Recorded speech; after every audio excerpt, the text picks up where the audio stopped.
Welcome to open talk. This is Ajitha. అసలు India చైనాల మధ్య ఎందుకు యుద్ధ వాతావరణం నెలకొంది? సరిహద్దుల్లో రెండు దేశాలు ఎందుకు సవాల్ విసురుకుంటున్నారు? ఇదే అంశం మీద ఓపెన్ టాక్లో మనతో మాట్లాడడానికి కాంగ్రెస్ అధికార ప్రతినిధి వినోద్ గారు, బీజేపీ తెలంగాణ రాష్ట్ర అధికార ప్రతినిధి ప్రకాష్ రెడ్డి గారు, అదేవిధంగా ప్రముఖ సామాజిక ఆర్థిక రాజకీయ విశ్లేషకులు రామకోటేశ్వరరావు గారు, వారితో పాటు మరో సామాజిక ఆర్థిక రాజకీయ విశ్లేషకులు పాపారావు గారు మన స్టూడియోలో ఉన్నారు. ప్రకాష్ రెడ్డి గారు చెప్పండి, ఈరోజు ఒకవైపు చైనా భారత్ సరిహద్దుల మధ్య ఒక యుద్ధ వాతావరణం నెలకొంది అని చెప్పి వస్తూ ఉంది. ఎందుకు ఈ యుద్ధ వాతావరణం నెలకొంది?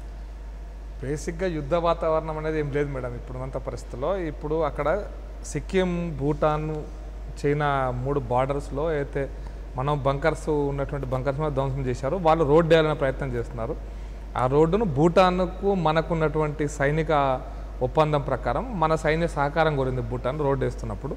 దాన్ని మన సైనికులు అడ్డుకున్నారు. దాని మీదనే ఇప్పుడు చర్చ అంతా కూడా. అది అంత చిన్న అంశం యుద్ధానికి, భారత పాకిస్తాన్ చైనా మధ్య యుద్ధానికి దారితీస్తుందంటే నేను అనుకోవట్లేదు. అంటే ఒకవైపు మన అధికారులే పాత ఇండియా లాగా లేదు, మా దగ్గర 62 నాటి ఇండియా కాదు అంటూ ఒక రకంగా. అది 62 నాటి ఇండియా కాదు, 62 నాటి చైనా కాదు. అది మన అధికారం లేదు. అరుణ్ జైట్లీ గారు అది డిఫెన్స్ మినిస్టర్ చెప్పిన స్టేట్మెంట్. అది మేము 62 భారతదేశం కాదు, ఇప్పుడు మేము అన్ని రకాలుగా సమర్థవంతంగా ఎదుర్కోగలిగే సత్తా ఉంది మాకని ఒక రకంగా చెప్పాడు.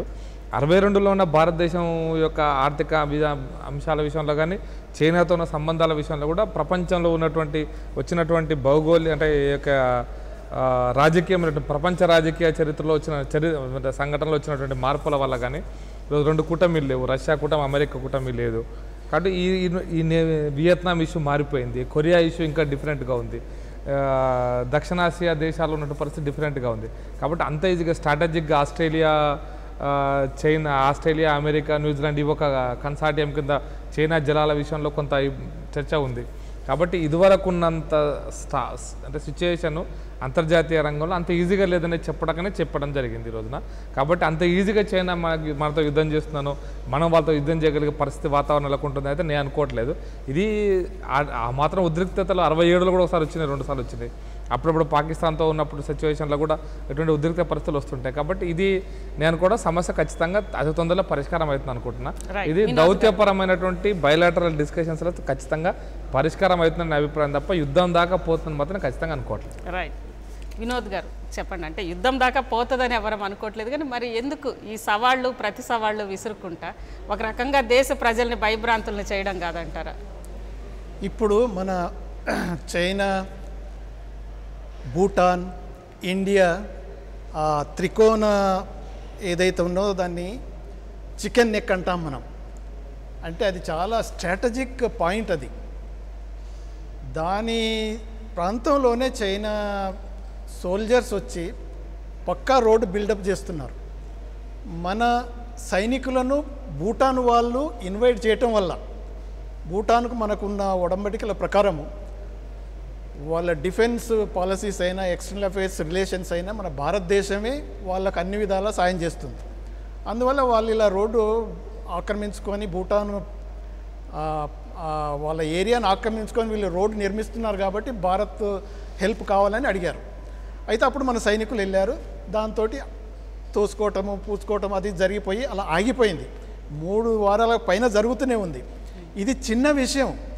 దీని వెనక చాలా చాలా చాలా విషయాలు ఉన్నాయి. ఎందుకంటే చైనా మజ్లింగ్ అవుట్ చుట్టూ, ఇక్కడే కాదు ఆసియాన్ కంట్రీస్ అన్నిటితోటి, సౌత్ చైనా సీ మీద మళ్ళీ అమెరికన్ వాళ్ళ డిస్ట్రాయర్ పోయిన వాళ్ళకు కూడా ఫ్రిక్షన్స్ అన్ని విధాల ఇటువైపు చుట్టుపక్కల దాంతో చేస్తుంది.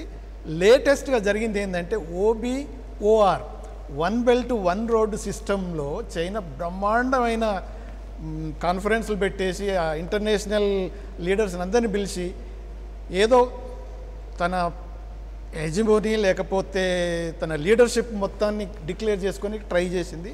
అప్పుడు భారతదేశం పార్టిసిపేట్ చేయలేదు, అపోజ్ చేసింది. ఎందుకంటే మన పాకిస్తాన్ ఆక్యుపైడ్ కాశ్మీర్ ద్వారా ఈ రోడ్లు వేస్తున్నారు, అది మనకు యాక్సెప్ట్ కాదు. దాని గురించి చైనా పెట్టుకుంది. తర్వాత మన మోదీ, మన ప్రైమ్ మినిస్టరు యుఎస్ఏకి వెళ్ళి ట్రంప్ తోటి యుఎస్ఏ ఇండియా దగ్గర అవుతున్నది, చైనాకు ఎగనెస్ట్గానే ఫీలింగ్ కూడా వాళ్ళకు వచ్చేసి ఇది చిన్న విషయం. దాని వెనక బ్యాక్గ్రౌండ్ తోటి ఎలాగో ప్రెషర్ తీసుకురావాలి ఇండియా మీద అన్నట్టు వాళ్ళు ఏం చేశారంటే ఇదే మంచి టైము, మనకు డైరెక్ట్గా మన ఏరియా మీద వాళ్ళు ఇన్వాల్వ్ కాలేదు, అది భూటాన్ ఏరియా. అయితే భూటాన్ ఏరియా మాది అని చైనా చూపిస్తుంది, భూటాన్ ఏమంటే ఇది మాది అంటుంది. అయితే ఇప్పుడు మనకు అది డెలికేట్ పాయింట్ కాబట్టి ఇదే మంచి సమయం అని వాళ్ళు ఇక్కడనే ప్రెషర్ అయ్యొచ్చు ఇండియా మీద అన్నట్టు ఇటువంటి టెన్షన్ క్రియేట్ చేస్తున్నట్టు తెలుస్తున్నది. పర్టికులర్గా మీరు గమనించి ఉంటారు కదా, ఆ గ్లోబల్ టైమ్స్ అనేది ఆల్మోస్ట్ అది మౌత్ పీస్ ఆఫ్ వాళ్ళ అధికార పార్టీది, గవర్నమెంట్ది. ఇష్టం వచ్చినన్ని స్టేట్మెంట్లు ఇస్తున్నారు. కానీ ఇప్పటికి కూడా as a diplomat, as ambassador నాకు తెలుసు కదా, మిడ్ నైట్ దాకా కూడా డిస్కషన్స్ అవుతూనే ఉన్నాయి. మన నేషనల్ సెక్యూరిటీ అడ్వైజర్ ఎన్ఎస్ఏ వారు కూడా వెళ్తున్నారు, త్వరలో చైనాకు వెళ్ళి డిస్కషన్స్ అవుతాయి. సో యుద్ధానికి దారి తీసే పరిస్థితులు కనిపించిన పైకి మాత్రం లోపల మాత్రమే అది అంత దూరం పోదు, సమస్య పరిష్కారం అవుతుంది. ప్రకాష్ రెడ్డి గారు, మరి అంటే యుద్ధానికి దారితీసే పరిస్థితులు కనిపించినప్పుడు ఈ రెచ్చగొట్టే స్వయాన అరుణ్ జైట్లీ గారే ఈ రెచ్చగొట్టే స్టేట్మెంట్లు ఇస్తే ఒక రకంగా ఆందోళన కాదా ప్రజలకి? ఇది రెచ్చగొట్టే స్టేట్మెంట్ ఇటు అరుణ్ జైట్లీ గారు ఇలా ఇవ్వడము, అటు చైనా పత్రిక, అధికార మీడియా సిక్కిం ప్రజల స్వాతంత్ర పోరాటానికి మేము సహకరిస్తామంటే, దేశంలో ఇప్పటికే మనం కాశ్మీర్ ఇష్యూ చూస్తున్నాము, సరిహద్దుల్లో అనేక ఇష్యూస్ చూస్తూ ఉన్నాము. మళ్ళీ ఇలాంటి ఒక అన్రెస్ట్ అనేది దేశంలో క్రియేట్ కావడానికి ఇది దోహదం కాదా ఈ రెచ్చగొట్టే ప్రకటనల వల్ల? మేడం, ఈరోజు భారతదేశానికి అతిపెద్ద బౌండరీ ఉన్నది చైనాతోటే.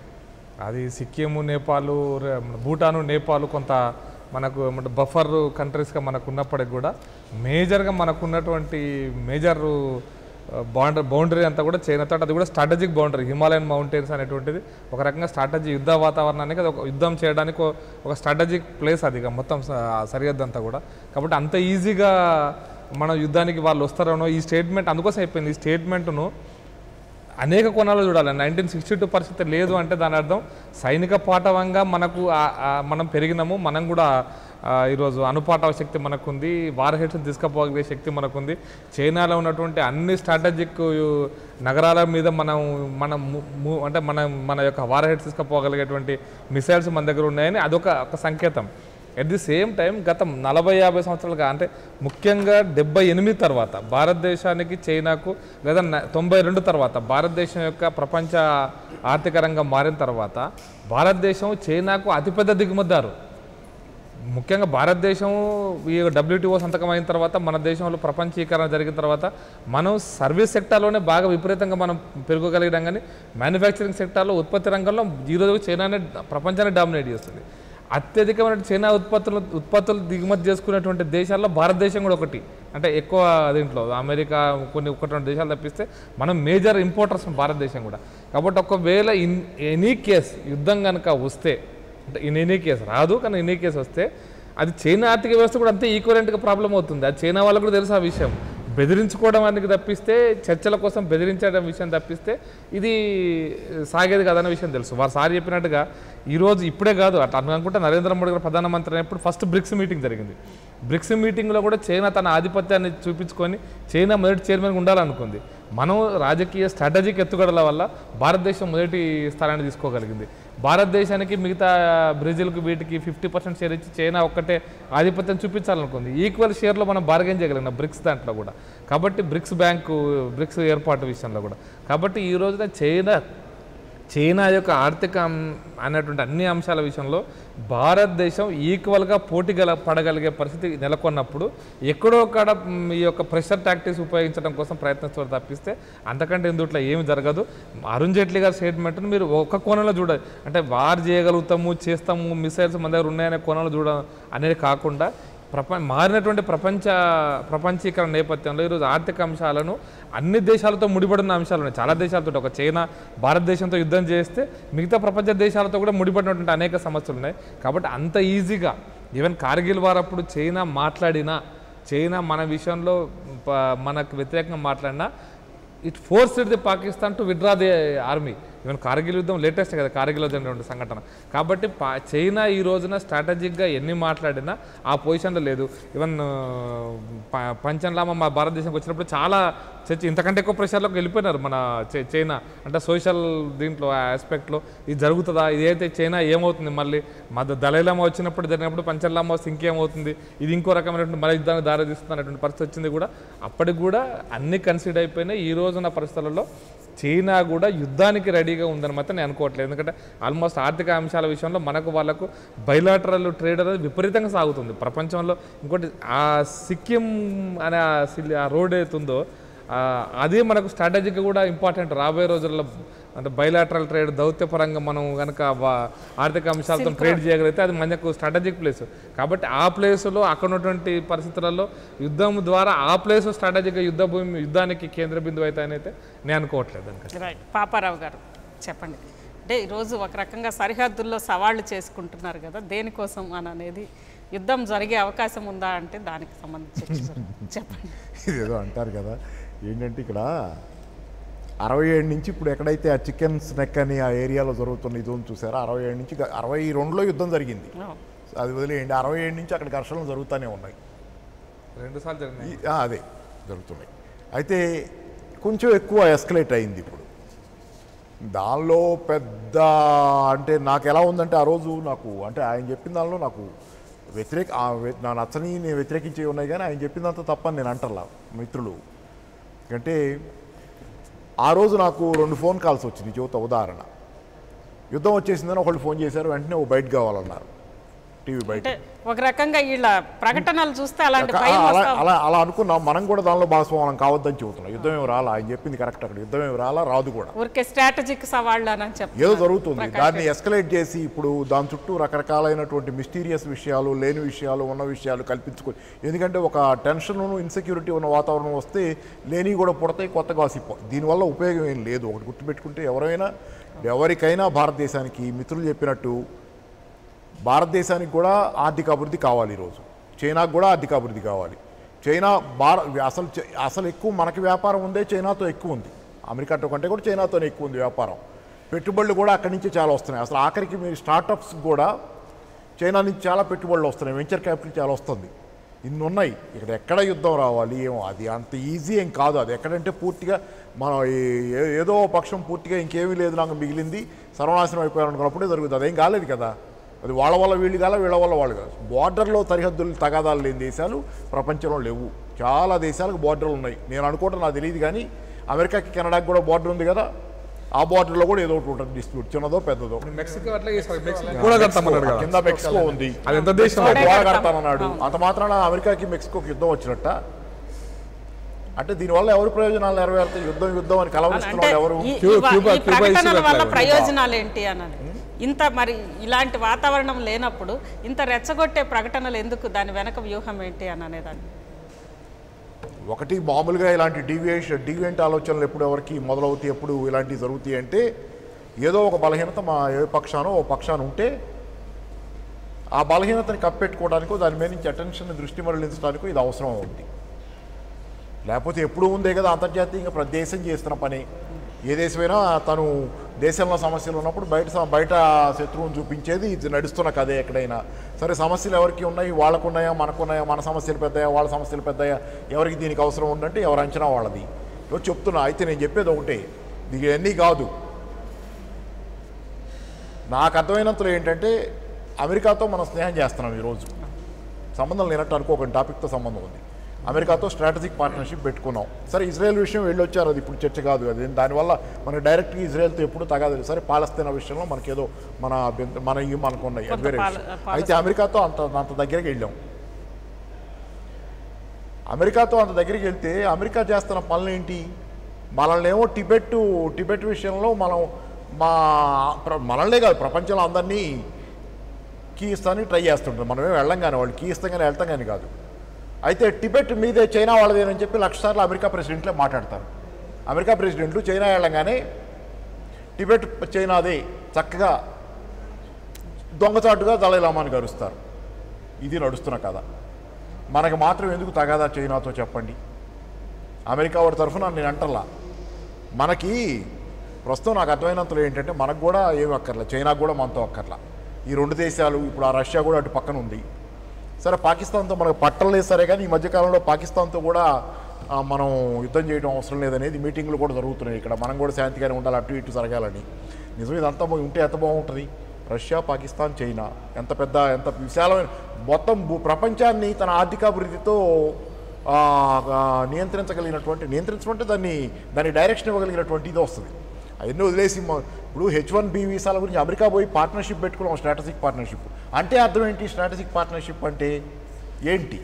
భౌగోళికంగా మన భూభాగాన్ని అమెరికా వాడుకోవడానికి, తన విమానాలను ఇక్కడ వాల్చడానికో, ఇక్కడి నుంచి లేచి యుద్ధాలు చేసుకోవడానికో ఇట్లాంటివి కూడా వస్తాయి దానిలోకి.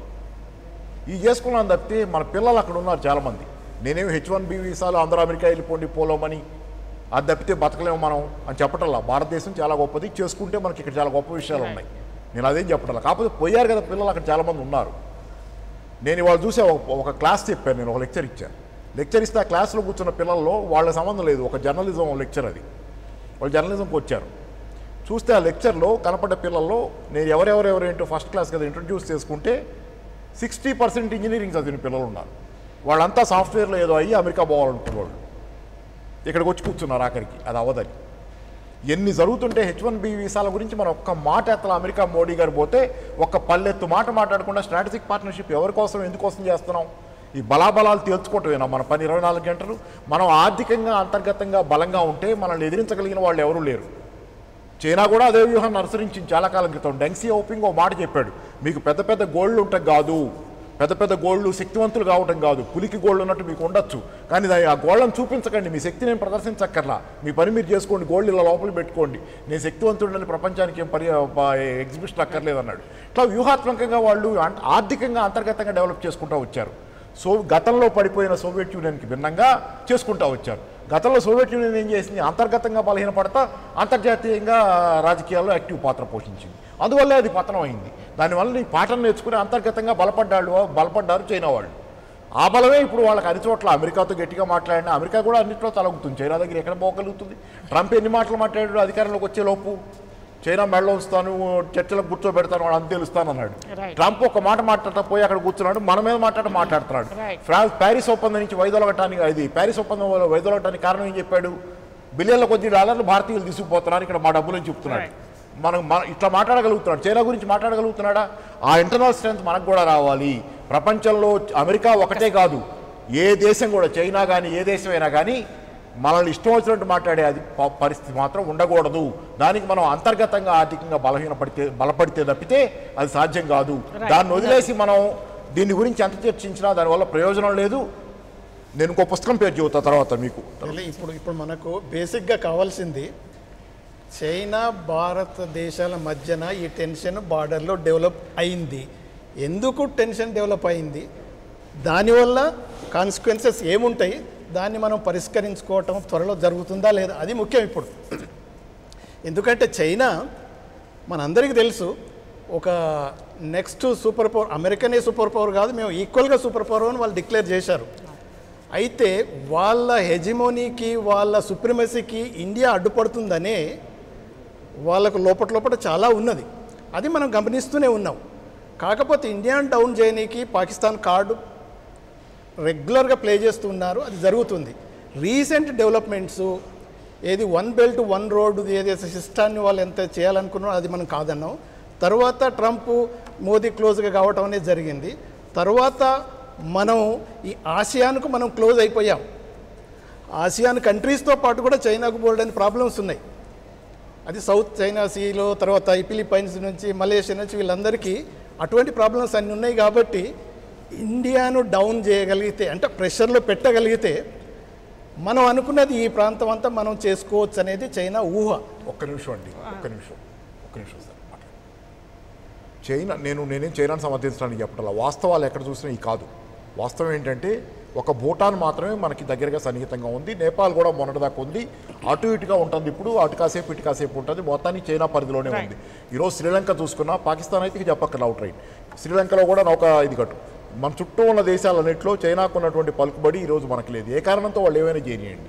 కాబట్టి ఏంటంటే చైనా ఒంటరి అయిపోయేదో భారతదేశాన్ని అది కాదు, అక్కడ కారణాలు ఏదైనా కానీ సంక్లిష్టమైన వ్యవహారం, అది అంత సరళం కాదు. ఎందుకంటే చైనా మనం రెండో పోనీ శత్రువే అనుకుందాం, అంత బలహీనంగా అంచనా వేయడం మాత్రం ఇప్పుడు ఇంటర్నేషనల్ గా అంబాసిడర్ ఉన్న దేశాల్లో చైనాకున్న పలుకుబడి మనకి లేదు అనేది లేదు. అది నిజమే. అది ఎలా వచ్చింది చైనాకు? ఎలా వచ్చినా ఇప్పుడు యుఎన్ఎస్సి మెంబర్గా చైనా ఉండి ప్రతిదాన్ని వీటో చేస్తుంది, ఇండియాను మెంబర్ కానీ కూడా చేస్తుంది. రీసెంట్గా ఇది న్యూక్లియర్ సప్లై గ్రూప్లో అందరూ ఇంక్లూడింగ్ అమెరికా అందరూ కూడా భారతదేశం కలవాలంటే చైనా కలవటానికి వీల్లేదు భారతదేశం. తర్వాత పాకిస్తాన్ మళ్ళీ ఒక ముఖ్య షాంఘై గ్రూప్లో మనల్ని చైనా యాక్సెప్ట్ చేసిన తర్వాత వచ్చిన వార్తల్లో ఏంటంటే షాంఘై గ్రూప్లో యాక్సెప్ట్ చేసిన తర్వాత చైనా భారత్ మధ్య సాన్నిహిత్యం పెరిగే అవకాశం ఉంది. కాబట్టి ఏంటంటే ఇది కూడా రాసుకొచ్చారు, చైనా భారతదేశం మధ్య చైనా మనం అనుకున్నంత కటుగా లేదు మన పట్ల అన్నట్లు రాసుకొచ్చారు అది. కాబట్టి ఏంటంటే ఎన్ఎస్జీలో మనల్ని రానివ్వట్లేదని ఇది పాక్షిక సత్యం. మిగతా సత్యం ఏంటంటే మిగతా హాఫ్ ఏంటంటే షాంఘై గ్రూప్ వదిలిపెట్టండి, అది పెద్ద ఇష్యూ పెడతాం అది కూడా. ఇప్పుడు ఎందుకంటే మనకు తెలుసు కదా షాంఘై గ్రూప్ అంతా dominated by China only Russia associate ఉంటుంది. అందుకే మరి ఆ గ్రూప్ కాదు, ఇంటర్నేషనల్ గ్రూప్స్లలో యుఎన్ఎస్సి మన తర్వాత న్యూక్లియర్ సప్లై గ్రూప్ ఇటువంటి వాటిల్లో చైనా మనలో బ్లాక్ చేస్తుంది. ఒకవేళ ఇండియా వస్తే పాకిస్తాన్ కూడా రావాలంటుంది. పాకిస్తాన్కు చైనా అంత సపోర్ట్ ఇచ్చి ఇండియాతో ఈక్వేట్ చేయటం అనేది మనకు యాక్సెప్టబుల్ కాదు, ఇంటర్నేషనల్ కమ్యూనిటీ కూడా యాక్సెప్ట్ కాదు. కానీ చైనా ఏదో ఒక విధంగా మనల్ని కొద్దిగా ప్రెషర్ పెట్టి డౌన్లో పెట్టాలనేది వాళ్ళ టాక్టిక్స్లో ఉన్నది. ఇది మంచి అవకాశం దొరికినట్టు ఇప్పుడు మనల్ని చాలా ప్రెషర్ చేస్తుంది. కానీ యుద్ధం అయితే జరగదులేండి, ఇది మామూలే, డిప్లొమాటిక్ డిస్కషన్స్ అవుతున్నాయి. మేడం, మీకు పాపారావు గారు చెప్పిన దానికి నేను కొనసాగింపు చెప్తా. అది మన ఐడియాలజికల్ అయినది కాదు, కానీ ఒక చర్చ జరిగింది. WTO సంతకం పెట్టి గ్యాట్ ఒప్పందం, అమెరికా ఆధిపత్యం జరుగుతున్న రోజులలో ప్రపంచంలో ఉన్నటువంటి సగం జనాభా ప్రకాష్ రెడ్డి గారు ఇక్కడ ఒక్క విషయం, ఈ రోజు ప్రధానమంత్రి గారు ఆయన ఒక పాయింట్ లేవనెత్తారు. ప్రధానమంత్రి గారు అమెరికా వెళ్ళి స్ట్రాటజిక్ ఒప్పందాలు చేసుకున్నప్పుడు H1Bల గురించి ఒక మాట ఎందుకు మాట్లాడలేదు? అమెరికా అధ్యక్షుడు మన గురించి మాట్లాడుతూ ఉన్నారు కానీ ఎక్కడా కూడా చైనా గురించి మాట్లాడలేదు. మన దేశం కనుక ఆర్థికంగా స్వావలంబనగా ఉంటే ఈ పరిస్థితి ఉండదు కదా.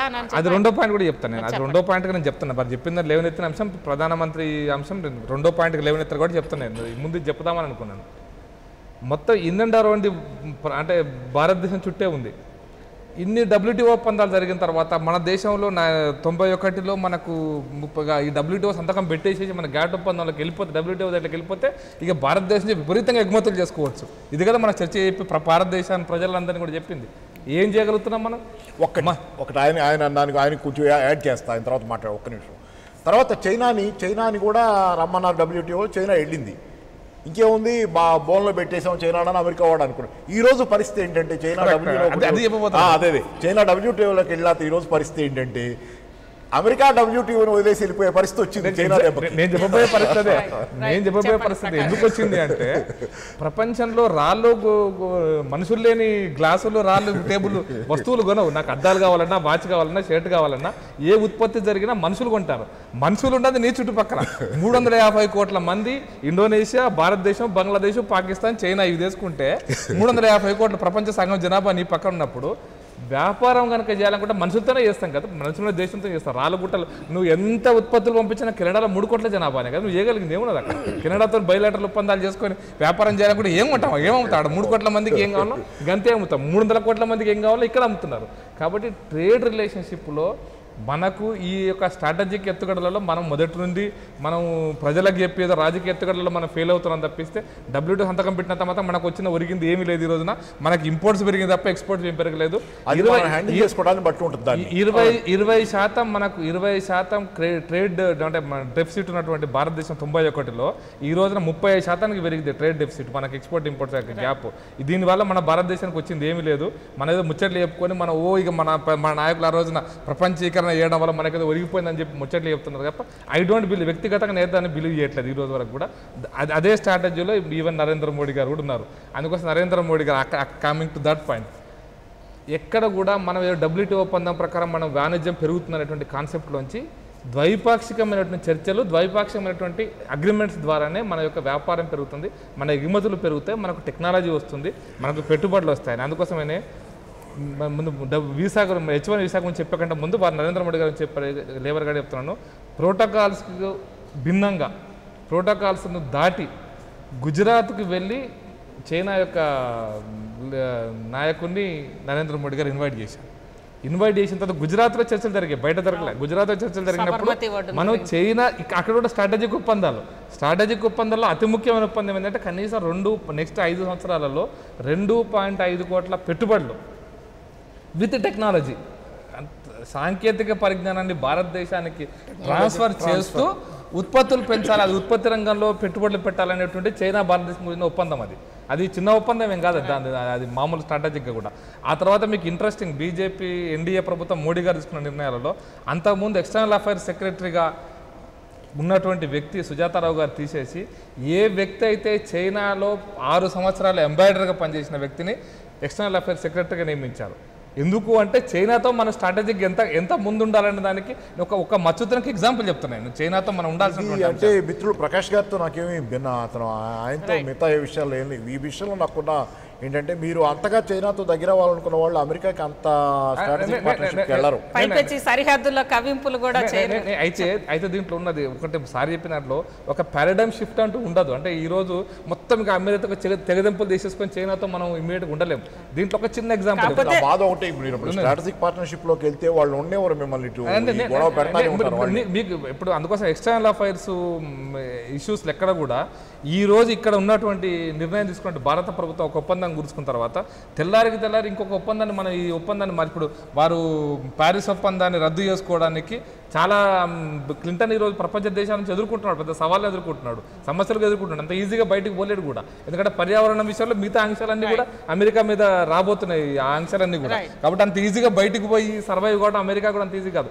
మనకు కూడా ఈ రోజున మామూలుగా అంటాం కదా, ఏం trade sir, Walmart multi branded మార్కెట్లోకి ఎఫ్డిఐస్ని అలో చేయడం విషయంలో, మల్టీ బ్రాండెడ్ రిటైల్ మార్కెట్లోకి ఎఫ్డిఐస్ అలో చేసే విషయంలో పార్లమెంట్ చట్టం చేసింది. పార్లమెంట్ చట్టం చేసిన తర్వాత నేను పార్లమెంట్లో మళ్ళీ తీసానంటే పార్లమెంట్లో చట్టం చేయాల్సి వస్తుంది. కాబట్టి ఇది ఒక పెద్ద స్ట్రాటజిక్ ఇష్యూ. కాబట్టి ఏంటంటే H1B వీసాల విషయంలో కూడా భారత ప్రభుత్వం కానీ భారతదేశం నుంచి పోతున్నటువంటి అంశం కానీ ఈరోజు ఇంట్రెస్టింగ్గా ఆ పాయింట్ చెప్తాను నేను.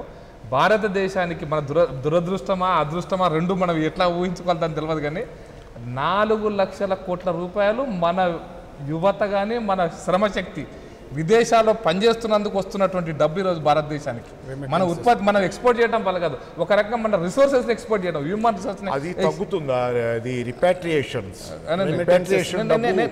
తగ్గుతుంది. నేను 4 లక్షల కోట్లు సరే సంవత్సరం. అయితే నేనేమంటే H1B వీసాల విషయంలో కూడా అమెరికా ఇప్పటిదాకా తొందరపడి ఏ నిర్ణయం కూడా తీసుకోలేదు. ఇది ఎగ్జిక్యూటివ్ డెసిషన్ కూడా ఈ సంవత్సరం ఏప్రిల్కు ఆ నిర్ణయం తీసుకొని ఇప్పుడున్నటువంటి 60,000 కోట్ల రూపాయలు $60,000 ఉద్యోగమే మాత్రం ఈ సంవత్సరం ఇచ్చారు. నెక్స్ట్ ఏప్రిల్ వరకు కూడా వాళ్ళు 130,000 కోట్ల ప్రతిపాదన మాత్రమే. ఇది ఖచ్చితంగా ఈరోజు అమెరికన్ కంపెనీస్ కూడా భారతదేశమే డిపెండ్ అయి బతుకుతున్నాయి భారత హ్యూమన్ రిసోర్స్ మీద. కాబట్టి అమెరికన్ కంపెనీ ముఖ్యంగా ఫార్మా ఐటీ ఇండస్ట్రీస్ యొక్క ప్రెషర్ అమెరికా మీద బాగుంది. కాబట్టి ట్రంప్ అంత ఈజీగా ఈ యొక్క H1B వీసాల మార్చే పరిస్థితి కూడా లేదు. కాబట్టి కొంత ఇమ్మీడియట్గా సమస్య లేదనే విషయంలోనే దాన్ని లేవనెత్తలేదు. సమస్య వచ్చినప్పుడు ఖచ్చితంగా సుష్మా స్వరాజ్ కూడా కామెంట్ చేశారు.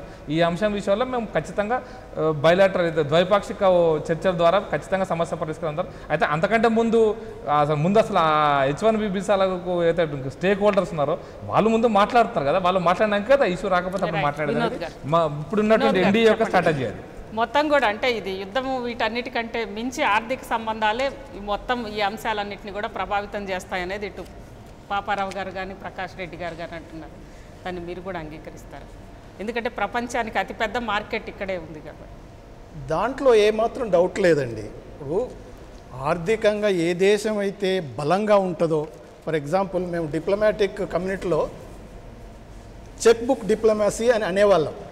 అంటే ఒకానొకప్పుడు ఇండియా జపాను మన UN సీట్లో కంటెస్ట్ చేసినప్పుడు జపాన్ చెక్ బుక్ తీసుకొని అన్ని కంట్రీస్కి ఇలా ఇచ్చేసింది. సో ఇండియా ఓడిపోవాల్సి వచ్చింది. అంటే ఆర్థికంగా ఎంత బలంగా ఉంటే ఆ దేశానికి అంత విలువ ఉంటుంది ఇంటర్నేషనల్లో తప్పకుండా. తర్వాత ఇండియాకు ఆర్థికంగా తక్కువన్నా కానీ మనకున్న స్టేటస్ని బట్టి కొంత ఉన్నది. అయితే ఇప్పుడు మన వక్తలు మనంతా డిస్కస్ చేసిన ప్రకారం పెద్ద మార్కెట్. ఇప్పుడు మనకు WTOలో సంతకం చేసినప్పుడు ట్రేడ్ అండ్ సర్వీసెస్ అన్నాం, ట్రేడ్ అయిపోయింది, సర్వీసెస్ మనం ఎక్కువ ఉన్నాం. కానీ వాళ్ళు సర్వీసెస్ మాత్రం యాక్సెప్ట్ చేయలేదు, ట్రేడ్ మాత్రం గ్లోబలైజేషను WTO అన్నీ జరిగిపోయి బాగానే వాళ్ళు ఎక్స్పోర్ట్ చేసి మనం బాగానే ఇంపోర్ట్ చేసుకున్నాం, మార్కెట్లు బాగానే ఉపయోగించుకున్నారు. ఇప్పుడు H1B వీసా కూడా దాంట్లో WTOలో కనుక సర్వీసెస్ కనుక అగ్రిమెంట్ జరుగుతుంటే ఈ ప్రాబ్లమ్స్ రాకపోవు. అయితే ఆర్థికంగా అవసరాలను బట్టి మన రిలేషన్స్ చాలా వరకు మారిపోతాయి. ఆర్థికంగా బలంగా ఉన్నప్పుడు ఆ దేశానికి తప్పకుండా ఇంటర్నేషనల్ రిలేషన్స్లో చాలా విలువ ఉంటుంది. ఇప్పుడు చైనాకు కూడా అలానే ఉందంటారా? అందుకనే కదా ఇప్పుడు చైనా ఆర్థికంగా బలపడటం వల్లనే అమెరికా సైనికుని బూట్ నుంచి హ్యాట్ దాకా అన్నీ మేడ్ ఇన్ చైనానే. అంటే మ్యానుఫ్యాక్చరింగ్లో బోల్డ్ అని అక్కడే అంత జరుగుతున్నప్పుడు వాళ్ళ ఎక్స్పోర్ట్స్ ఒక్క అమెరికా కాకుండా మనం కూడా అంటే లార్జెస్ట్ ట్రేడ్ పార్ట్నర్గా చైనా తయారైపోయింది, అమెరికా కూడా అలానే తయారైపోయింది. అందుకనే ఇన్ని విషయాలలో మ్యానుఫ్యాక్చరింగ్ సెక్టరు సర్వీసెస్ చైనా అంత లేదు, మనం ఉన్నాం కానీ మనం దాన్ని సాధించుకోలేకపోయాం. అది మన వీక్నెస్. WTO తప్పేం కాదు, కాకపోతే మీరు అన్నట్టు ఇప్పుడు చైనా కనుక అంటే లీడర్గా అయిపోయినప్పుడు అమెరికా పారిపోయే స్టేజ్ వచ్చేటట్టుందంటే మరి తప్పదు. ఎవరైతే స్ట్రాంగ్ ఉంటారో వాళ్ళ మాటే నడుస్తుంది. కాకపోతే ఇప్పుడు మనకు ఈ చైనా ఇండియా రిలేషన్స్ చాలా వరకు ఇలా ఫ్రిక్షన్ తోటే నడుస్తుంటాయి. బేసిక్గా ఈ రెండు పవర్ఫుల్ కంట్రీస్ పక్కపక్క ఉండటం, ఆసియాలో ఉండటం. అందుకనే చాలాసార్లు మన ప్రధానమంత్రులైనా చాలాసార్లు మన లీడర్స్ అయినా చెప్పేవాళ్ళు there is enough space for 2 countries. కానీ చైనా అది యాక్సెప్ట్ చేయదు.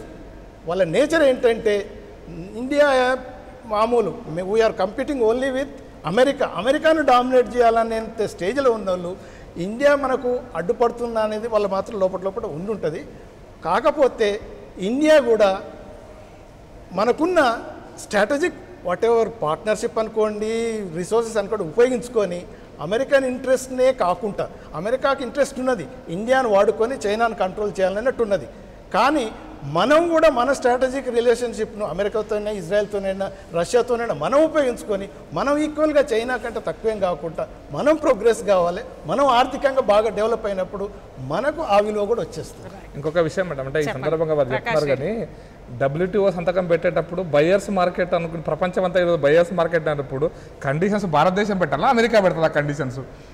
దురదృష్టం ఏంటంటే అమెరికా పెట్టిన కండిషన్స్ మనం ఒప్పుకో సంతకాలు పెట్టినాం, which is against our interest. అందుకోసం చెప్తున్నా, సంతకాలు పెట్టేటప్పుడు గ్యాట్ ఒప్పంద సంతకం పెట్టేటప్పుడు మనం బయర్స్ని, నేను ఇంతకుముందు చెప్పాను, ప్రజలు బయర్స్ అయినప్పుడు ప్రజల అంటే భారతదేశం కండిషన్స్ పెట్టాలి. ఈ కండిషన్స్లో మేము ఒప్పుకుంటామని పెట్టాల్సింది. దురదృష్టం ఏంటంటే ఆ రోజు మనం వాళ్ళు చెప్పిన అమ్మేటోడు కండిషన్స్ మనం ఒప్పుకున్నాము, అది మన దురదృష్టం, అది వేరే విషయం. కానీ చైనా మీరు అన్నట్టుగా వారు చెప్పినట్టుగా ఈ రోజున ఎంత బెదిరించినా ఈరోజు సిక్కిం గురించి మేము వేర్పాటువాదాన్ని హెచ్చరిస్తాం, చైనా అధికారంగా మయన్మార్ విషయంలో కూడా ఇట్లా మయన్మార్ మేము ఉపయోగిస్తాం, మయన్మార్ తోటి భారతదేశం యొక్క ఇన్సర్జెన్సీని పెంచుతామని చాలా ప్రగల్భాలు పలికినారు. మయన్మార్లో ఫైనల్గా ఏం చేయగలిగినారు? మయన్మార్లో చివరికి ఆ రుహాంగో ముస్లిమ్స్ విషయంలో కూడా ఏమి చేయలేక భారతదేశాన్ని వ్యతిరేకంగా రెచ్చగొట్టి అవసరమైతే భారతదేశానికి అక్రమంగా పంపిస్తున్నారు మనసులను తప్పిస్తే బర్మా గడ్డ మీద వాళ్ళు భారత వ్యతిరేక కార్యక్రమాలు చేయలేకపోతున్నారు. ఈరోజు చైనా కూడా ఈరోజు నేపాల్లో ఎంత మాట్లాడినా, ఎంత మావోయిస్ట్ యాక్టివిటీ ఎంత ప్రచండ నాయకత్వంలో జరిగినా ఈ రోజు వరకు అక్కడ ఉన్న పరిస్థితులు భారతదేశం యొక్క స్ట్రాటజిక్ కొన్ని స్మాల్ మిస్టేక్స్ వల్ల ఆ పరిస్థితి వచ్చింది. చైనా విషయం, ఈవెన్ శ్రీలంక విషయంలో కూడా నేనేమంటే ఈ స్ట్రాటజిక్ మిస్టేక్స్ భారతదేశం చేసిన పొలిటికల్ పార్టీ విమర్శించట్లే. IPAKFని పంపించడం కానీ, IPAKF పంపించిన తర్వాత అక్కడ ఉన్నటువంటి ఇష్యూస్లో మనం ఇన్వాల్వ్ కావడం కానీ, ఇవన్నీ విషయాలలో కూడా మనం స్ట్రాటజిక్ మిస్టేక్స్ చేసినాం. మన సైనికులను మనం అక్కడ IPKF ద్వారా పంపించేసి ఎవరి మీద యుద్ధం చేసినాం, ఫైనల్గా మనకు వచ్చే రిజల్ట్ ఏంటి దాంతో. అందుకోసం స్ట్రాటజిక్ మిస్టేక్స్ మనం కూడా అంతర్జాతీయ అంశాల విషయంలో దాని పర్యవసానంగా శ్రీలంకకి ఈరోజు చైనాకు అడ్డగా మారింది. శ్రీలంక సముద్రంలో చైనా వచ్చింది కూడా.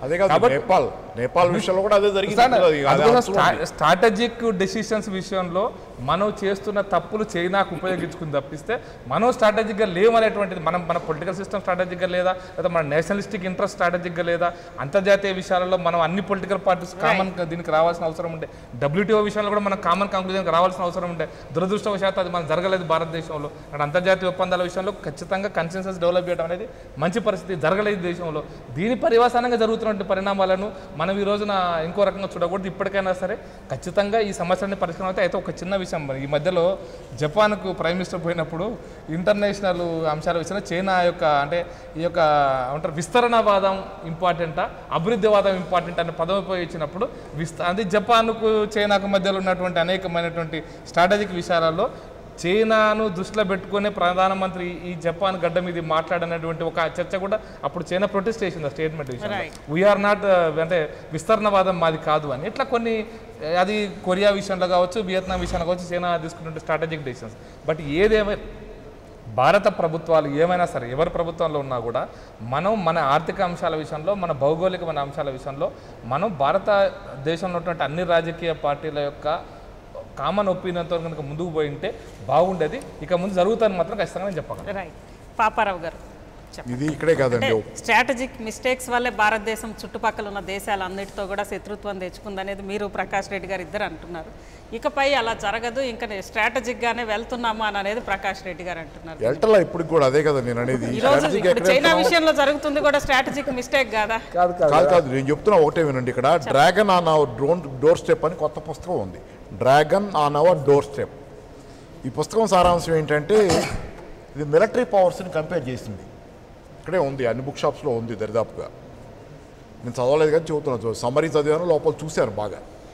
మిలిటరీ పవర్స్ని కంపేర్ చేసింది. చైనాతో మన మిలిటరీ పవర్ ఎలా ఉంది, ఇండియాది ఎలా ఉంది, చైనాది ఎలా ఉంది, పాకిస్తాన్ది ఎలా ఉంది కూడా చూశాను. చెప్పింది ఏంటంటే అతను ఆధార్ కంక్లూజన్స్ కొన్ని చూశాను నేను.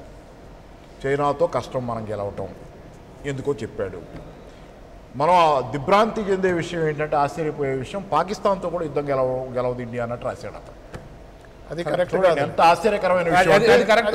కాదు సార్ చెప్పింది కరెక్ట్. ఎందుకు చెప్తున్నానంటే మన సైనిక పాఠవాన్ని పాకిస్తాన్ సైనిక పాఠవాన్ని కంపేర్ చేస్తున్నప్పుడు మనకు పాకిస్తాన్కు ఉన్న బార్డర్ లెక్కలు పెట్టకుండా చాలా మొత్తం బర్మాతో కలుపుకొని బార్డర్ లెక్క పెట్టుకున్నప్పుడు మన సైనిక పాఠం చాలా తక్కువ కంపేరిటివ్. అదే కాదు, టెక్నికల్ గా కూడా అడ్వాన్స్మెంట్ పరంగా కూడా మిలిటరీ అడ్వాన్స్ పరంగా వాళ్ళు చాలా, అంటే వాళ్ళకి ఏముంది ఆయుధాల మీద, మిలిటరీ పరంగా మిలిటరైజ్డ్ కంట్రీ, అది మిలిటరైజ్ అయిన కంట్రీ, డెమోక్రటిక్గా లేదు కదా ఫ్రేమ్, మిగతా అన్ని వదిలేయండి మిలిటరైజ్డ్. దానిలో విపరీతంగా ఆధునికమైంది వెళ్ళారు. ఇది ప్రస్తుతం పుస్తకం ఇది క్లియర్గా చెబుతుంది. అంటే పాకిస్తాన్ మీద కూడా గెలవం అనేది ఒక సర్ప్రైజింగ్ థింగ్ దీనిలో ఉన్నటువంటిది. మీరు ఇంతవరకు ఈ పుస్తకానికి సంబంధించి నేను ఎక్కడ ఖండాలను కూడా చదవాలి. ఈ మధ్యకాలంలో ఎంతకాలం అయింది వచ్చి గమనించలేదు. కొత్త పుస్తకం ఈ చర్చ చాలా బయట చర్చ జరుగుతుంది, కానీ ఆ పుస్తకానికి సంబంధించి అది కరెక్టా కాదా, కరెక్ట్ రివ్యూలో ఏవో వస్తాయి కదా, నేనైతే గమనించలేదు, ఎక్కడ మిస్ అయ్యానేమో. సరే, అందుకని ఏంటంటే ఎందుకంటే చిన్న విషయం కాదు, చెప్పిన విషయం చిన్న విషయం కాదు. పాకిస్తాన్తో కూడా గెలవనేది చాలా పెద్ద చర్చ అయ్యేది ఈ విషయం భారతదేశంలో. చూడాలి మరి ఇప్పుడు ఇది. అందుకని ఏంటంటే కొంచెం ఏంటంటే చాలా విషయాలు మనం ఆలోచించుకోవాలి. మనకు కావాల్సింది ఏంటంటే శాంతి కావాలి. ఒకటి మనకు కూడా శాంతి కావాలి. ఆర్థికంగా అభివృద్ధి చేయడానికి మనకు శాంతి కావాలి. రెండోది ఏంటంటే అమెరికా మన చేతులు మెలిపెట్టి మన చేత పనులు చేయించుకునే పరిస్థితి మాత్రం ఇక ముందు ఎప్పుడు సాగకూడదు. ఎందుకంటే దీన్ని మనం వ్యూహాత్మకంగానే ఎదుర్కోవాలి. ఈ సందర్భంలో ఏంటంటే అమెరికాతో మనం వ్యూహాత్మకంగా ఎదుర్కొని అమెరికా తాలూకు దుందుడుకుతనాన్ని మన మీద కంట్రోల్లో ఉంచుకోవాలంటే ఇలా, ఎందుకంటే అన్ని చేస్తున్న పనులు కూడా మనం చైనాతో కాస్త దగ్గర అయితే కనుక, అంతకుముందు రష్యా చైనా దగ్గరకు ఉన్నప్పుడు అమెరికా ఏం చేస్తుంది, రష్యా చైనా సోవియట్ యూనియన్ ఉన్నప్పుడు రష్యా చైనా రెండు కమ్యూనిస్ట్ దేశాలు అయినప్పుడు రష్యా సోవియట్ యూనియన్ దెబ్బ కొట్టాలంటే చైనాతో అని చెప్పి కిసింగర్ని పంపారు అక్కడికి, డిప్లొమసీకి పంపి మావో ఉండగానే ఇట్లా చేశారు. రెండు దేశాల మధ్య గ్యాప్ తేవాలని, వీళ్ళతో స్నేహం చేస్తే వాళ్ళకి దూరం అవుతారనేది చూసుకున్నారు లెక్కలు. వీళ్ళకి ఏదైనా చేస్తే మనం కూడా ఇప్పుడు అలాంటి పనులే చేయొచ్చు. ఓపెన్గా మనం మాట్లాడుకోవచ్చు. చెప్పండి, వాళ్ళు చెప్పాల్సిన అవసరం లేదు, మాట్లాడుకుని చేయొచ్చు. ఎట్లా చైనాతో మనం కాస్త దగ్గరగా ఉండేటట్లయితే కనుక అమెరికా మీద అది ఖచ్చితంగా ఇప్పుడున్న పరిస్థితుల్లో దాని మీద తీవ్రమైన ఒత్తిడి చచ్చినట్టు అది మనం టెక్నాలజీ ట్రాన్స్ఫర్ చేయాల్సి వస్తుంది. H1 వీసాల గురించి కూడా కాస్త ఎంతో కొంత అన్ని చూడండి. అది కనుక మీరు 3-4 సిగ్నల్స్ పంపారంటే చైనాకి పాజిటివ్గా, అవి చైనాకి పంపే పాజిటివ్ సిగ్నల్స్ ఎంతో కానీ అమెరికాకి పంపే డేంజర్ సిగ్నల్స్ అంతా. బ్రిక్స్ అదే కదా సార్ అవుట్కమ్, అమెరికాకి పంపే అదే బ్రిక్స్ అవుట్కమ్ అదే కదా. అందుకనే మనం వరల్డ్ బ్యాంక్ చైనా ఉంటే బ్రిక్స్ ను మనం కంట్రోల్ చేయడం కోసం మనం కూడా ఈ అవకాశాన్ని ఉపయోగించుకోవాలి. ఎందుకంటే కేఆర్ నారాయణ అనుకుంటా, ఆయన నేషనల్ సెక్యూరిటీ అడ్వైజర్గా పనిచేసిన ఆయన నారాయణన్ గారు, ఆయన కూడా ఈ మధ్యకాలంలో చెప్పాడు మనం పొరపాటు చేస్తున్నాం అమెరికాతో ఇంత సన్నిహితంగా ఉంటాం. ఎందుకంటే ఇప్పుడు పరిస్థితి ఈ టైం కాదు, ఇది అమెరికా పతనం అవుతున్న టైం. అంటే అవకాశవాదంగా ఉండమని కాదు, ఎప్పుడు సన్నిహితంగా లేము. పోనీ ఇంతకుముందు మన మిత్రుల ఇప్పుడు వదిలిపెట్టారనుకోవడానికి, ఇట్లాంటి టైంలో పోయి ఇన్నాళ్ళు లేని స్నేహాన్ని అంత గట్టిగా కలిపేసుకోవడం మంచిది కాదని నారాయణ గారు. ఏంటంటే మనం ఈ టైం జాగ్రత్తగా వ్యూహాత్మకంగా వాడుకోవాలి. ఆన్సర్ చెప్పాలి, అందుకోసం నేను చెప్పిన పొలిటికల్ స్టేట్మెంట్ చెప్తున్నాను. ఈరోజు పాపారావు గారు చెప్పారు స్ట్రాటజిక్ స్టేట్మెంట్ అంటే స్ట్రాటజీ కోసం చెప్తున్నాను.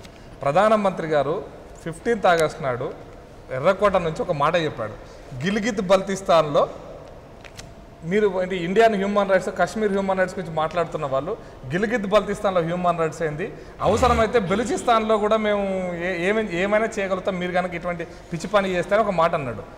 దాని మీద ఈ దేశంలో రాజకీయ పార్టీలు ఇట్లా మాట్లాడతాయా?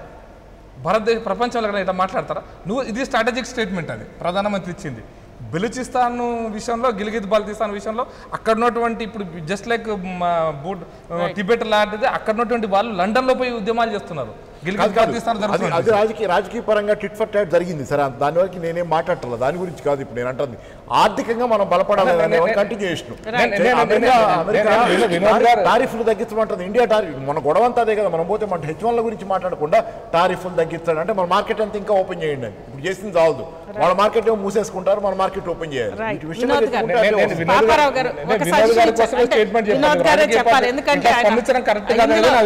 పొలిటికల్ పక్కన పెడితే ఎక్స్టర్నల్ అఫైర్స్ అంటే ఎక్స్టర్నల్ అఫైర్స్ లోనే పొలిటికల్ స్టేట్మెంట్ చెప్తున్నా. కాంగ్రెస్ స్పందించింది, ఇట్లా మాట్లాడడం ప్రధానమంత్రి మంచిది కాదంట, బట్ ఇది స్ట్రాటజిక్ స్టేట్మెంట్, ఇది అర్థం కావాలి కదా. పాపారావు గారు ఒక మాట అంటున్నారు, మనం చైనాతో కొంత సన్నిహితంగా, ఇప్పుడు అమెరికాతో సన్నిహితంగా ఉన్నామని చైనాకి మెసేజ్ పంపుతున్నాం, అది స్ట్రాటజికల్గా రాంగ్. చైనాతో సన్నిహితంగా ఉన్నట్లు మెసేజ్ పంపితేనే ఈ దేశానికి ప్రయోజనం ఎక్కువ జరుగుతుంది అని అనేది పాపారావు గారు అంటున్నారు. ఇది కొంతవరకు యాక్సెప్ట్ చేయాల్సి వచ్చింది. ఎందుకంటే ఏ కంట్రీ అయినా ఆ కంట్రీ రిలేషన్స్ ఇంటర్నేషనల్గా తర్వాత బైలేటరల్గానైనా కంట్రీ ఇంట్రెస్ట్ ప్రధానం, కానీ ఇంకొక కంట్రీ వాళ్ళు ఏమనుకుంటారో వాళ్ళకి దగ్గరుంటే బాగుంటుందేమో అనే ఆలోచన మాత్రం పెట్టుకోవద్దు. మనం కూడా మన దగ్గర ఉన్న కార్డ్స్ మనం ప్లే చేయాలి. ఇప్పుడు చైనా ఇండియా కూడా దగ్గరున్నట్టే ఉండాలి, అలానే ఇండియా అమెరికా కూడా దగ్గరున్నట్టే ఉండాలి. ఈరోజు మన ప్రధానమంత్రి ఇప్పుడు ఇజ్రాయెల్ ఉన్నప్పుడు బోల్డ్ అంతా ఇజ్రాయలీస్, ఎందుకంటే డిప్లొమాటిక్ కమ్యూనిటీలో ఆయన 70 ఏళ్ళ నుంచి మేము వెయిట్ చేస్తున్నాం మీ ఇండియన్ ప్రైమ్ మినిస్టర్ రానికంటే అంత ఉన్నది వాళ్ళకు. అటువంటి కంట్రీతో మనకు క్లోజ్ అయినప్పుడు టెక్నాలజీ ట్రాన్స్ఫర్ చేయడానికి అమెరికా మనకు ఎన్నో ప్రాబ్లమ్స్ ఇచ్చింది. ఏది డ్యూయల్ యూజ్ టెక్నాలజీస్ అని మీరు ఏదో పెద్దగా అయిపోతారని, మన స్పేస్ ఇంత ప్రోగ్రామ్ పోతుంది పైకి అని వాళ్ళన్ని బ్రేకులు పెట్టారు. అయినా కానీ మనం సాధించాం. కానీ ఇజ్రాయెల్ అవుట్రైట్గా వచ్చి మనకు హెల్ప్ చేస్తుంది, టెక్నాలజీ ట్రాన్స్ఫర్ చేస్తుంది. అంటే ఇటువంటి వాటిని మనం అడ్వాంటేజ్ తీసుకోక తప్పదు. ఇదే ఇంతసేపు అన్నారు WTOలో మనం సంతకం చేసి మనకు ఏం రాలేదని. యాక్చువల్గా దాంట్లో WTOలో ట్రేడ్ అండ్ సర్వీసెస్ ఉంటాయి. ట్రేడ్ వాళ్ళు పట్టుకున్నారు, మనం సంతకం చేశాం, సర్వీసెస్ డీలింగ్ చేసి తర్వాత డిస్కస్ చేస్తామన్నారు. మనకేం కాకుండా వెళ్ళిపోయింది. అదే సర్వీసెస్ మీద సంతకం పెట్టి ఉంటే ఈ రోజు మన్మోహన్ సింగ్ పెద్ద ఆర్థికవేత్త,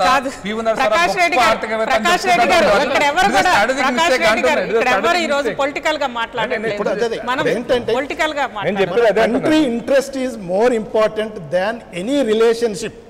ఒక కంట్రీతోని మన సంబంధం క్లోజ్ ఫ్రెండ్షిప్ ముఖ్యం కాదు.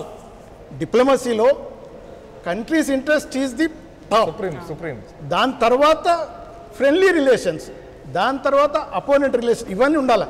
అయితే మనం ఏంటంటే మొదటి నుంచి కూడా మన రిలేషన్స్ ఆ కంట్రీతో ఎలా ఉంటాయో, మొన్న H1 మీరు క్లియర్గా అన్నారు, పోయి కనీసం ఒక మాటనే చెప్పలేదు. ఇది ఎందుకు, ఇది చెప్పడం వల్ల మళ్ళా ఏదో ట్రంప్ మిస్సెస్ మెలీనా వచ్చి ఇల్లంతా చూపించిందంటే ఏంటి, అది చూపిస్తే మనకు వచ్చేది ఏముండదు. క్రమంలో జరుగుతుంది ఏంటంటే H1 గురించి మాట్లాడపోయే క్రమంలో అమెరికన్ NRIs కూడా చాలా డైలమాలో పడ్డారు. రెండుగా స్ప్లిట్ అవుతున్నారని నిన్న మొన్న వార్త. ఏమి కాదు sir, H1 they will be considering to the maybe $1 lakh పోతారేమో, అంతకంటే ఎక్కువైతే పోదు, అంతకంటే ఎక్కువేం కాదు అది కూడా. అందుకని మన రిలేషన్స్ అమెరికాతోటి మంచిగానే ఉండాలి. మనం అమెరికాతోటి దూరం పూర్తిగా అయిపోయి చైనా దగ్గర పోయి ఏదో ఉంటే అలా మనకి ఏం నడవదు.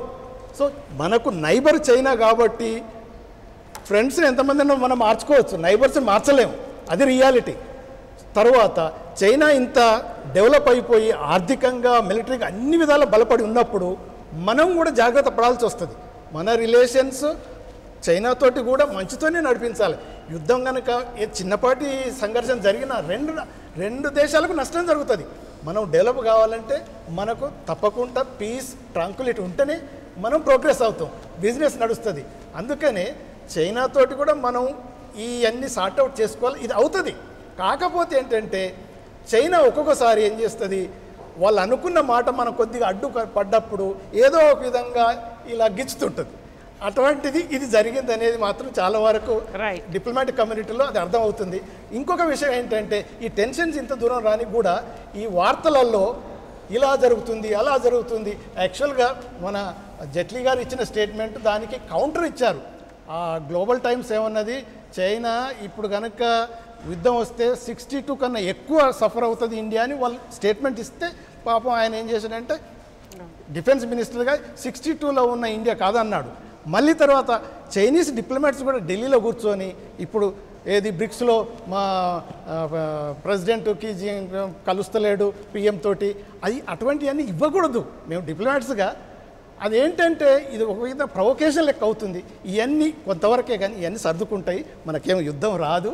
కాకపోతే ఈ ఫ్రిక్షన్ నడుస్తుంటుంది, అడ్జస్ట్మెంట్ అవుతుంది, టైం పడుతుంది. ఇప్పుడు ఫైనల్గా మనం సాధించిన ఒక విజయం కూడా ఉంది మేడం. స్ట్రాటజిక్ విజయమా పక్కన పెట్టేస్తే అది ఎందుకు జరిగింది, ఎవరు చేశారనేది దాని లోపలికి పోయి డిస్కస్ చేయను. కానీ ఈ రోజున సిల్క్ రోడ్ విషయంలో కూడా చైనా వెనక ముందు కాడ వెనక పోయే పరిస్థితి వచ్చింది. ఈరోజు కొత్త డిస్కషన్ అది కూడా సిల్క్ రోడ్ విషయంలో ఇప్పుడు అది ఎందుకు జరిగింది, ఎవరు చేశారనేది స్ట్రాటజిక్ డిప్లొమాటిక్ స్టేట్మెంట్లకు పోతలేదు. కానీ బట్ చైనా ఈ మధ్యలోనే గత 6 నెలల్లో 2 సార్లు సిల్క్ రోడ్ విషయంలో పునరాలోచిస్తున్న ప్రకటన కూడా చేయాల్సిన పరిస్థితి వచ్చింది. అది బికాస్ ఆఫ్ అది పాకిస్తాన్లో ఇంటర్నల్ ఇష్యూ అయిందా లేకపోతే చైనాకు అయితే, బట్ చైనా కోసం స్ట్రాటజిక్గా చాలా ఇంపార్టెంట్. ఎందుకంటే వెస్టర్న్ చైనా నుంచి వాళ్ళు త్రూ పాకిస్తానే చేయగలుగుతారు. బట్ చైనా కూడా కన్సిడర్ కావడానికి కారణం ఏంటంటే వెస్టర్న్ చైనాలో ఉంటే Islamic fundamentalism, Pakistan Afghanistan Islamic fundamentalism ఇవన్నీ ఒకటైతే చైనాకి ఇక్కడ థ్రెట్ అవుతున్న జియోగ్రఫికల్ అని చైనా కూడా డిస్కషన్ చేసుకుని ఉండొచ్చు, నేను కాదంటలేదు. బట్ ఎవరు చేశారని అనుకోసం నేను ముందర కమ్యూనల్ ఇష్యూ నేను ముందర పోతలేను. బట్ వెస్టర్న్ చైనాలో ఏదో కమ్యూనల్ ప్రాబ్లం విపరీతంగా ఉందనేది వాళ్ళు కూడా ఫీల్ అవుతున్నారు. కాబట్టి అది ఇది లింక్ అయితే వాళ్ళకి ఇంకా ఇబ్బంది వస్తున్న భయంతో ఆగినారా, ఇంకో ఈరోజు పిఓకేలో వస్తున్నటువంటి రివోల్ట్తో ఆగారా, ఏదేమైనప్పటికీ కూడా ఈరోజు కొంత రీథింక్ చేసే పరిస్థితి మాత్రం వచ్చింది. రైట్. పాపారావు గారు చివరిగా చెప్పండి. ఏముందండి, ఇవన్నీ ఏంటంటే దేనికి పనికి వస్తాయంటే అంతిమంగా ఉరిమురి మంగళం మీద పడ్డట్టు ఇట్లాంటి ఇది దేశంలో ఇలాంటి వివాదాలన్నీ పెరిగి ఆఖరికి అవి కూడా ఒక ఏదో ఇది ఉంది కదా గోరక్షక్స్ అని, ఈ రకంగా గోరక్షక్స్ మీద ప్రధాని గారు వార్నింగ్ ఇచ్చారు కదా, వాళ్ళు ఎక్కువ ఎక్సెస్ చేస్తున్నారని. అలాగే రేపు పొద్దున మీరు దేశద్రోహులు అని చెప్పి చైనా బాగానే ఉంది, చైనా కూడా స్ట్రాంగ్ ఉంది, ఎందుకు మనకి యుద్ధం, మనం కలిసి ఉంటే బాగుంటుందని మాట్లాడే మాట కూడా లేకుండా చేయకుండా ఉంటే చాలా అది. ఎందుకంటే ఈ అనవసరమైన గొడవలు పెట్టుకొని ఇప్పుడు దీనికి ఏమీ లేదు. బయట అక్కడ బోర్డర్ ఒక్క తుపాకీ బేళ్ళ ఈ రోజు కూడా మీరు చూశారు కదా. మన మోడీ గారు రష్యా వెళ్ళినప్పుడు కూడా ఏం చెప్పారు, 4 దశాబ్దాల నుంచి చైనా ఇండియా బార్డర్లో ఒక్క తుపాకీ గుండు కూడా పేలలేదని చెప్పారు. సంతోషం. ఈరోజు టెన్షన్ వచ్చింది కదా, అక్కడ ఇంత టెన్షన్ వచ్చినా కానీ ఎదురెదురుగా వచ్చి ఉంచున్నారు, ఒకళ్ళనొకళ్ళు కాస్త ఏమన్నా నెట్టుకున్నారేమో కానీ ఇంతవరకు తుపాకీ పేల. దాని గురించి మనం 67లో ఆల్మోస్ట్ 250 మంది సైనికులు చనిపోయారు, అక్కడ ఫైరింగ్ జరిగింది. 67 జరిగింది. 67 తర్వాత ఇప్పుడేమీ లేదు అక్కడ. ప్రకాష్ రెడ్డి గారు మొత్తం మీద ఇటు స్ట్రాటజిక్ స్టేట్మెంట్స్ తప్పితే ఇప్పట్లో అంత మనం అనుకున్నంత ఉద్రిక్తత అక్కడ లేదు. ఖచ్చితంగా పొరుగు దేశాలతోటి ఇండియా స్నేహం అనేది ఖచ్చితంగా దేశానికి ఉపయోగపడే విధంగా ఉండాలి అని అనేది ఓపెన్ టాక్లో వచ్చిన అభిప్రాయం. ఇది ఈరోజు ఓపెన్ టాక్. రేపు మరో అంశం మీద ఓపెన్ టాక్లో మళ్ళీ కలుసుకుందాం. Stay tune to us.